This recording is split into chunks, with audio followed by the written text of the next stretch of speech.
우리가 복습해보면 이 요한일서 1장 1절을 묵상하실 때에 우리가 더불어서 묵상하면 좋은 말씀이 어디라고 그랬죠?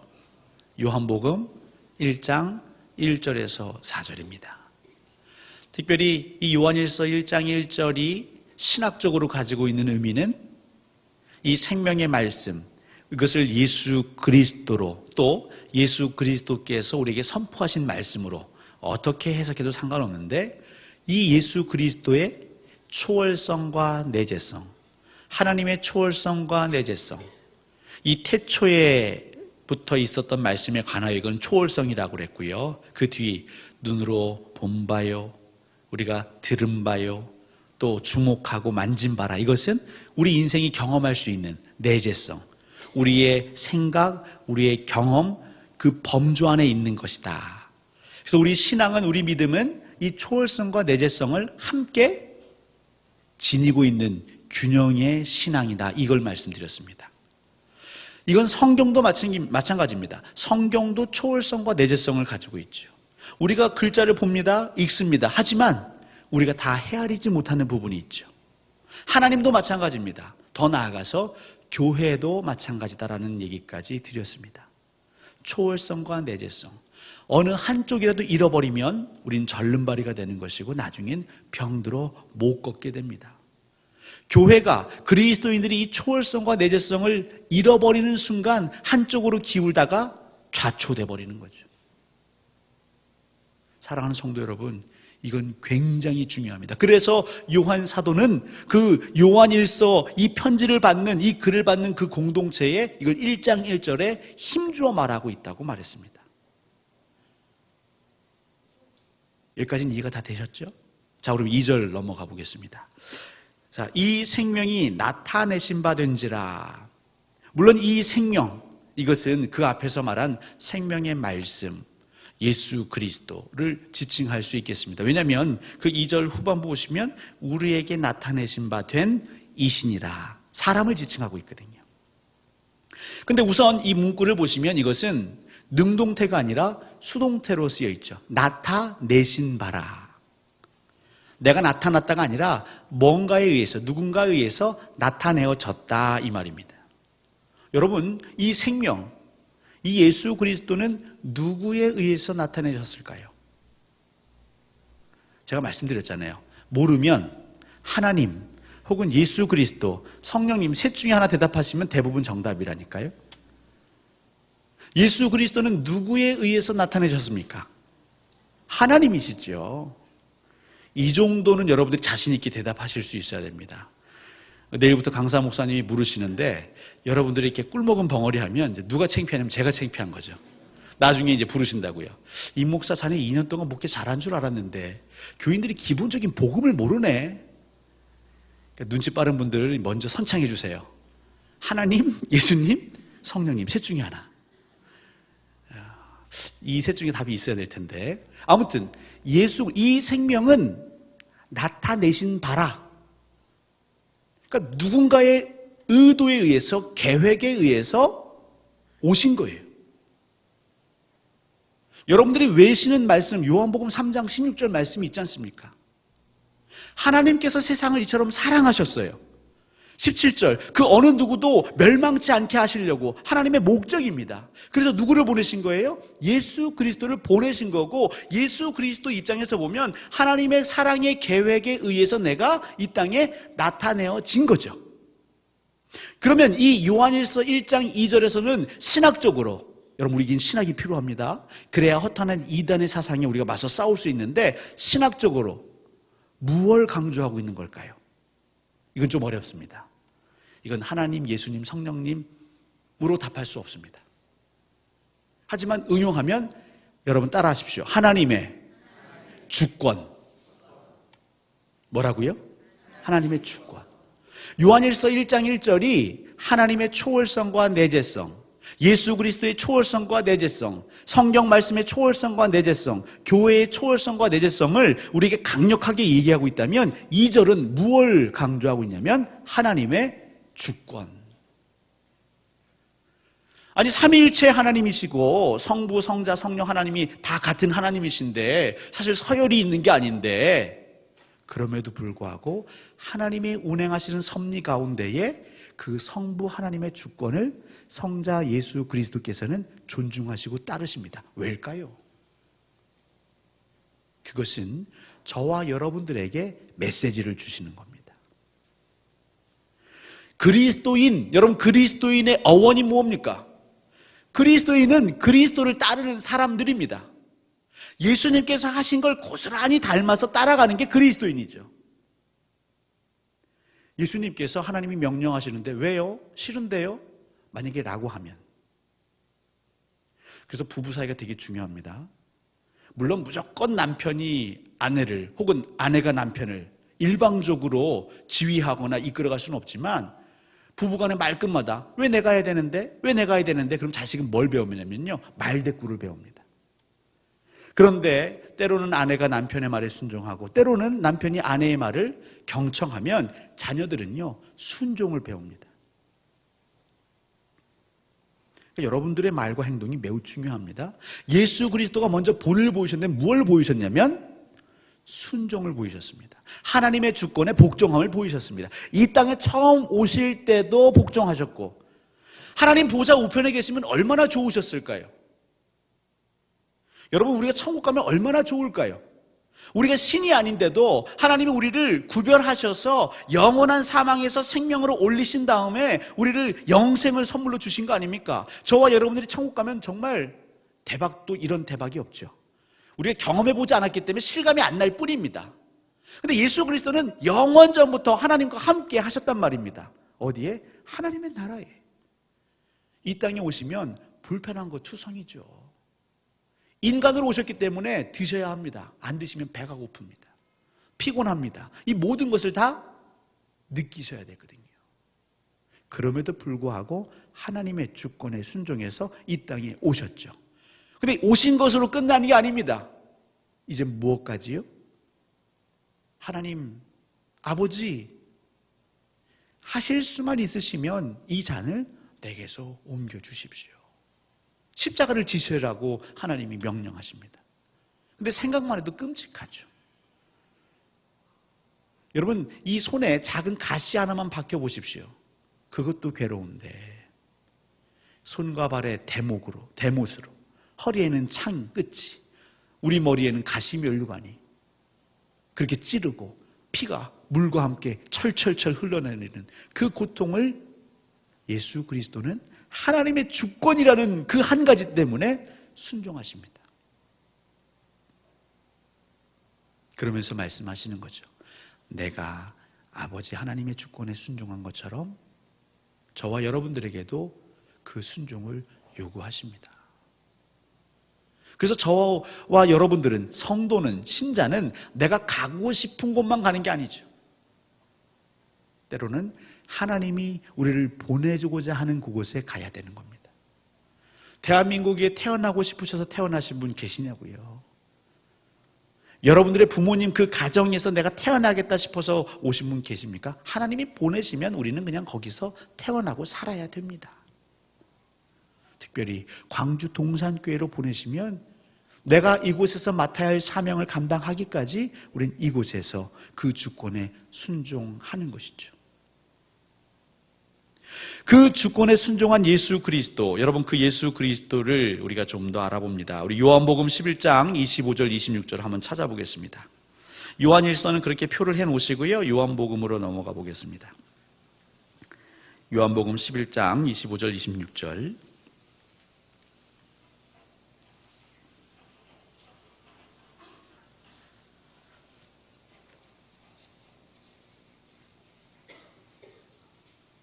찾으셨으면 같이 읽습니다. 시작. 나는 부활이요 생명이니 나를 믿는 자는 죽어도 살겠고 무릇 살아서 나를 믿는 자는 영원히 죽지 아니하리니 이것을 내가 믿느냐. 그러니까 이 생명, 그러니까 하나님의 주권을 인정하시는 이 생명, 근데 이 생명이 예수 그리스도께서 저와 여러분에게 반문하십니다. 정말 이것을 믿으십니까? 어떤 걸요? 예수 그리스도가 부활이요 생명이심을 여러분 믿으십니까?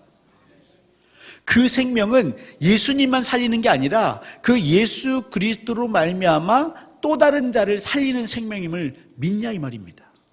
그 예수 그리스도가 여러분을 살리신 걸 믿으십니까? 그 예수만이 여러분을 살리신다라는 걸 믿으시냐 말입니다. 생명의 근원은 예수 그리스도.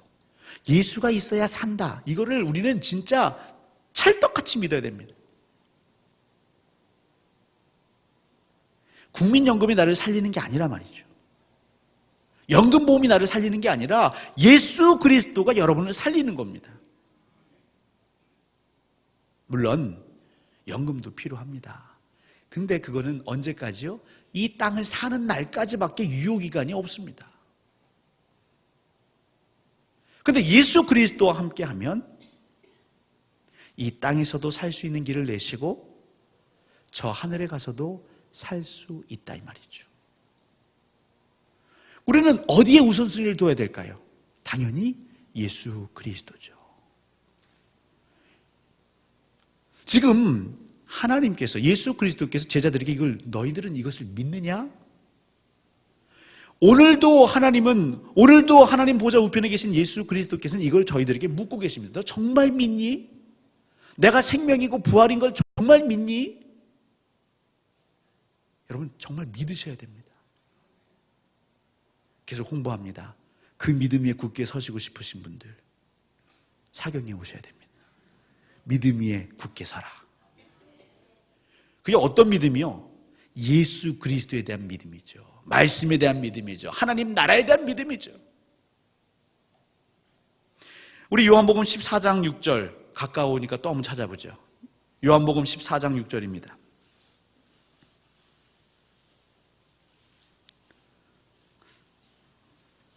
같이 읽습니다. 시작.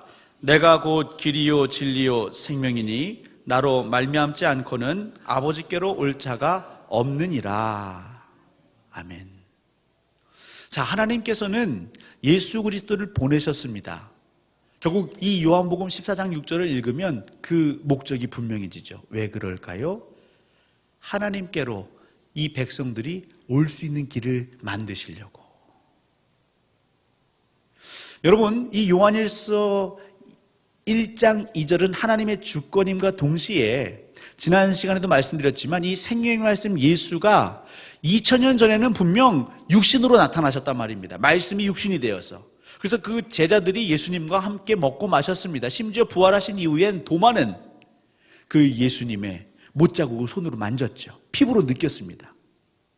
근데 오늘날은요, 2018년도는 그 예수 그리스도가 우리 가운데 계신가요? 손으로 만질 수 있습니까? 그럼 그 말씀은 틀린 거잖아요. 근데 그렇지 않다는 거죠. 하나님은 무엇을 세우셨다고요? 교회를 세우셨다고요.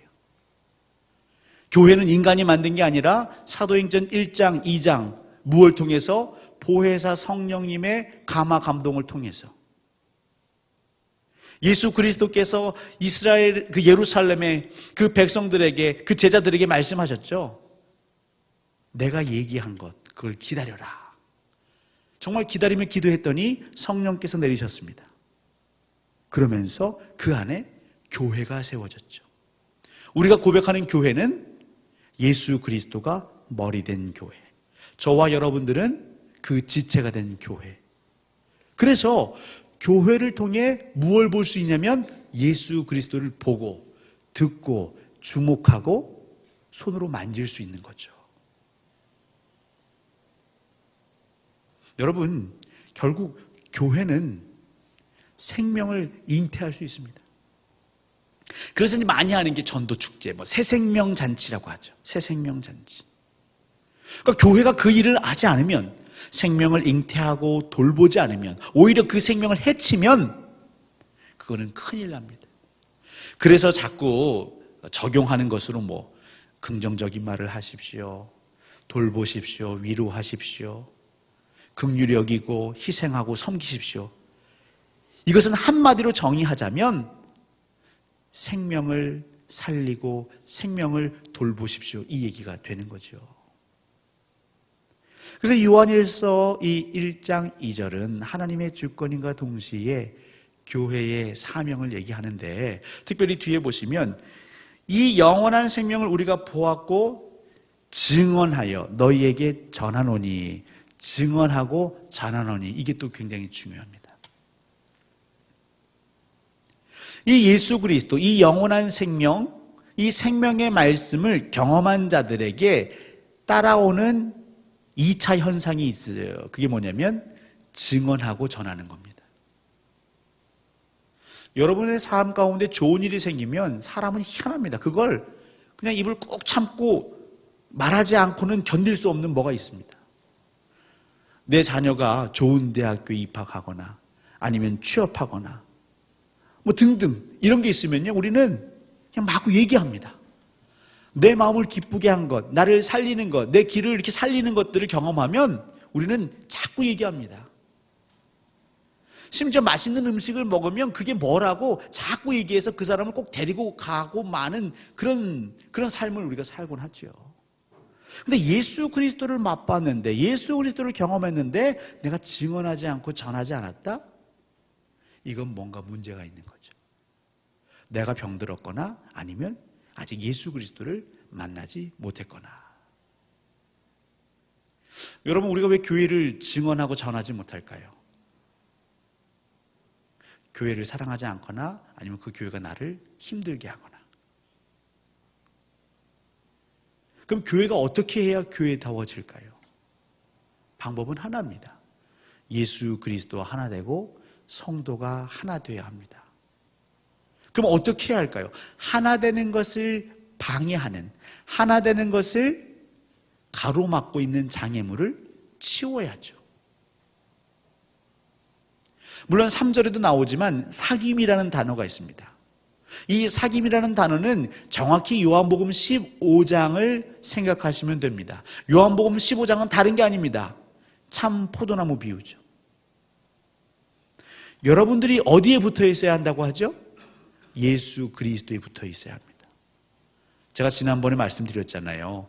이 가지가 나무에 붙어 있다는 건 무엇이 연결되어 있냐면 물관과 체관이 살아있는 겁니다. 뿌리에서 양분을 흡수하면 그 양분, 무기질과 그 수분이 그 물관과 체관을 통해서 왕래할 수 있는 것, 그게 붙어 있는 겁니다. 우리 인간 팔이 붙어 있는 것은 무엇을 의미하냐면, 이 팔이 살아있는 건 무엇을 의미하냐면 신경뿐만 아니라 혈관이 연결되어 있어서 거기로 피가 순환하는 것을 의미합니다. 근데 그것을 가로막고 있는 게 있으면 어떻게 되죠? 못 움직이거나 아니면 괴사되죠. 썩기 시작합니다. 붙어는 있지만 죽은 것이고 붙어는 있지만 썩기 시작합니다. 그리고 썩는 것 때문에 나중엔 그 몸 전체가 생명이 위험해질 수도 있죠. 그러면 교회에서 그리스도 예수와 하나 되는 것을 방해하는 게 뭘까요? 이거는 하나님도 예수님도 성령님도 아니죠. 이건 교회도 아닙니다. 그럼 답은 뭘까요? 죄죠, 죄. 하나님 말씀하시는 죄가 예수 그리스도와 우리가 하나 되는 걸 가로막고 있습니다. 이 죄의 문제를 해결해야죠. 지체 간에 그 지체가 서로 하나 되는 것을 가로막고 방해하는 게 무엇입니까? 여러 가지가 있겠지만 미움과 시기와 질투, 갈등이 있겠죠. 이런 것들을 해결하지 않고 이런 것들을 제거하지 않고는 생명을 잉태하고 살리고 돌보는 교회가 될 수 없습니다. 그런 교회가 아니니까 우리가 증언하지도 않고 전하지도 않는 것이죠.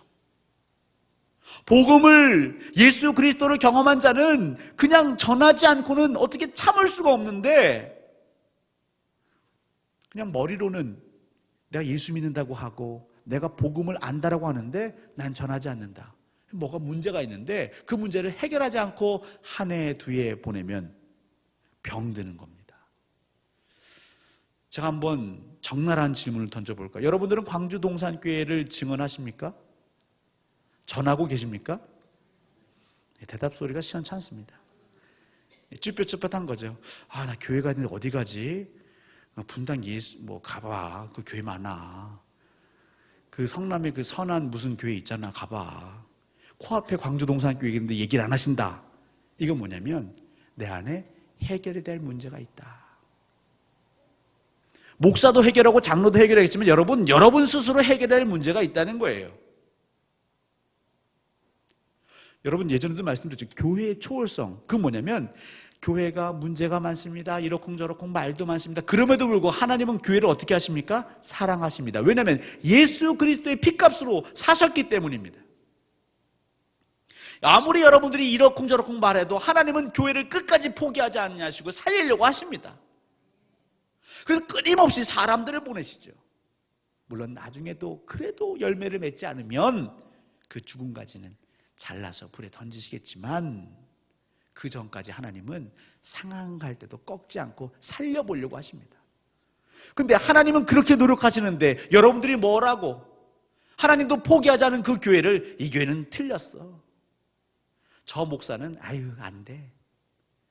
이 교인들 안 바뀌어. 사랑하는 성도 여러분, 죄의 문제 이번 사경의 기간 동안 정말 철저하게 하나님 앞에 내려놓으십시오. 지난 과거의 묵은 감정들, 미움, 시기, 질투, 그 마음의 선입견, 편견 철저히 내려놓으십시오. 그래야 믿음 위에 설 수 있습니다. 그래야 예수 그리스도하고 붙을 수 있고요. 그래야 영적인 양분이 오갈 수 있습니다. 말씀이 운행할 수 있습니다. 어렵지 않으시죠? 어려우세요? 한번 제가 이기나 여러분이 이기나 한번 해보시죠. 분명한 건 이 죄의 문제, 관계의 문제 여러분 내려놓지 아니하시면 오늘 1장 4절에 보시면 한번 1장 4절 같이 읽어볼까요? 요한일서 1장 4절 읽습니다. 시작. 우리가 이것을 쓰면 우리의 기쁨이 충만하게 하려 함이라. 아멘. 이것은 무엇입니까? 지금 요한일서를 쓰는 이유는 특별히 근데 이 요한일서 앞에 생명의 말씀 예수 그리스도에 대해서 이렇게 강변하는 이유는 너희 가운데 기쁨이 충만하게 하려 함이라. 근데 여러분 죄의 문제, 이 관계의 문제를 해결하지 않으면 우리가 그 믿음에 설 수 없고 예수 그리스도 하나 될 수 없고 그러면 기쁨은 맛볼 수가 없습니다. 우리가 말씀을 계속 들으면요, 영의 양식을 계속 먹으면요, 자꾸 우리 마음에 부담감이 생기죠. 죄에 대한 부담감이 생깁니다. 불편함이 생깁니다. 근데 그럼에도 불구하고 죄와 동거한다? 아직 우리가 머뭇머뭇하는 거죠. 바알과 하나님 사이에서 머뭇머뭇하는 거죠. 하나님은 이사야 선지자를 통해서 이스라엘 백성들에게 말씀하시잖아요. 너희가 어느 때까지 머뭇머뭇하겠느냐. 여러분 시간이 별로 없습니다. 예수 그리스도가 언제 오실지 모릅니다. 도적같이 오신다고 말씀하셨습니다. 그런데 우리에겐 거기에 대한 긴박성이 없습니다. 그래도 한 50년 뒤엔 오시겠지. 내가 이 세상 사는 날 동안 안 오실 거야. 내 자식이나 그 다음 때는 모르겠지만 여전히 내가 하고 싶은 것도 하고 말씀대로 한번 흉내도 내보고 양다리 걸치고 있는 거죠. 여러분의 남편이, 여러분의 아내가 누군가와 이렇게 양다리 걸치면 여러분 참으실 수 있겠어요? 그럴 수 있지. 당신은 참 박애정신이 뛰어나. 그래, 우리 홍일인간 정신으로 살자고 널리 인간을 이롭게 하자. 옆집 남편도 옆집 여자도 이롭게 하자. 이러시겠어요? 하나님은 질투하시는 하나님이라 말씀하셨습니다. 여러분들이 마음을 정하지 않고 여기저기 기웃기웃하면 하나님 안에 사랑이시지만 그 하나님 안에 어떤 마음이 있냐면 질투의 마음. 여러분 왜 사서 고생하십니까? 쉽게 갈 수 있는 길이 있는데 왜 자꾸 사서 고생하시냐고요. 고집 피우지 마세요. 그것처럼 어리석은 게 없습니다. 특별히 기쁨이 충만하다. 여러분 어떨 때 기쁘십니까? 저는요, 잠을 충분히 자면 기쁘고요, 내가 먹고 싶은 거를 충분히 먹으면 기쁘더라고요. 안에 뭔가 채워져야 기쁘죠. 영적인 사람은요, 하나님의 말씀이 그 안에 충분히 공급되면 기쁩니다. 여러분 모세가 왜 얼굴에서 광채가 났을까요? 이 광채가 났다는 건 여러 가지로 해석할 수 있겠지만 만약 우리식으로 해석하자면 어떤 분 보면 얼굴이 그냥 환하네요, 빛이 나네요. 근데 대부분 어떤 얼굴입니까? 웃는 얼굴이에요. 그 마음의 근심과 염려가 아닌 감사의 마음, 찬양의 마음, 즐거움이 있는 사람들한테 보면 이렇게 빛이 난다고 그러죠. 처음 들어보시는 것 같으세요? 그런 말씀을 안 듣고 사십니까? 여러분, 모세가 왜 얼굴에서 광채가 났을까요? 40일 동안 40주야를 먹지도 마시지도 않으면서 하나님과 아주 그냥 친밀한 데이트를 한 겁니다. 요번에 저희가 위로에 봉사자 위로를 갔다 왔는데 그 새가족 되시는 분들도 하루를 내셨어요. 그 아침부터 오후 9시부터 한 5시까지 뭐 몇 시간 얘기했겠습니까? 하지만 함께 가고 밥 먹고 얼굴 마주하면 사이가 가까워지죠. 근데 하룻밤 같이 자면요 더 가까워집니다. 그래서 수련회가 참 좋아요. 근데 모세는 하나님하고 지금 39박 40일짜리 수련을 한 겁니다. 단둘이만. 그리고 하나님은 인생이 아시니까 쓸데없는 얘기는 안 해요. 다 피가 되고 살이 되는 진리의 말씀만 계속 공급해 주시는 거예요. 그러니까 하나님의 진리의 말씀이 그냥 모세의 심령이 차고차고 넘치도록 찼겠죠. 그러니까 그 심령이 어때요? 기뻐요. 말씀 충만하니까 기쁜 거예요. 감사한 거예요. 이스라엘 백성들 말 안 듣지만 그래도 하나님이 날 이처럼 사랑하시니까 기쁜 겁니다. 그 기쁨이 주체할 수 없으니 얼굴에 나오는 거죠. 여러분, 정말 기쁨이 충만함을 느끼시려면요 그게 말씀 충만이고 예수 그리스도 충만이고 그게 성령 충만입니다. 근데 중요한 건 그 말씀의 자리, 교제의 자리에 있어야죠. 모세가 시내산에 안 올라갔으면, 모세가 정말 40일 40주 야를 하나님과 마주 대하고 있지 않았으면 그거는 생각만으로 절대 안 됩니다. 여러분, 정말 은혜 받고 싶으시면요 하나님의 말씀의 자리를 사모하시고 쫓아다니셔야 돼요. 그렇다고 사업하시는 분들, 자영업 하시는 분들, 회사 다니시는 분들 그거 다 때려치라는 얘기가 아니고요. 여러분이 할 수 있는 그 안에서 시간을 쪼개서 내가 할 수 있는 최선을 다해서 그렇게 은혜 있는 곳을 사모하시라고요. 지금보다 조금 더 나가십시오. 주일만 성수하시는 분들은 수요일도 한번 나와보시고 새벽기도도 한번 나와보시고 사경의 근처도 안 가보신 분들은 이번 사경에 한번 와보시고 내 영혼에 말씀이 들어갔을 때 내 영혼이 어떤가 한번 경험해 보시라 이 말입니다. 기쁨이 충만한 것, 그것은 말씀이 충만해야 되고 예수 그리스도가 충만해야 되고 공급되는 자리에 있어야죠. 그러니까 돈을 꼭 못 버는 분들은요 돈이 안 돌아다니는 데다가 뭘 하세요?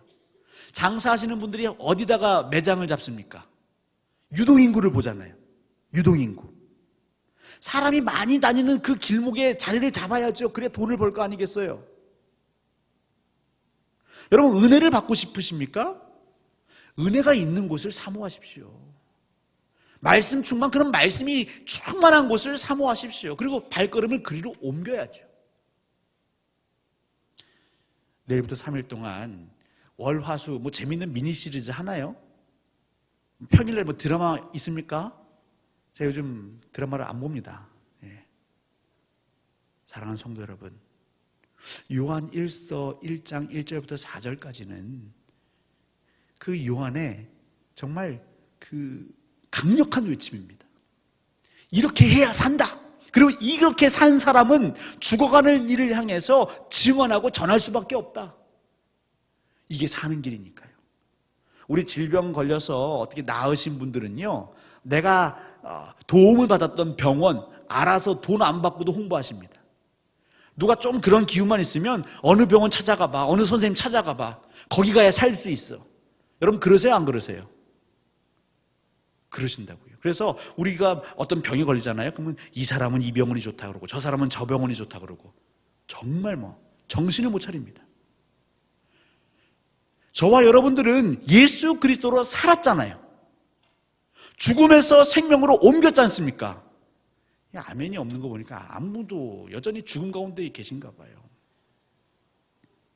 정말 살았다면 나를 살린 그곳을 자랑해야죠. 예수 그리스도를 자랑해야죠. 말씀을 자랑해야죠. 그 자랑하려면 어떻게 해요? 뭘 좀 알아야 자랑할 거 아닙니까? 또 묵상하고, 또 찾아보고, 읽고, 교제하고. 그러면 정신없이 바쁩니다. 딴 생각할 틈이 없습니다.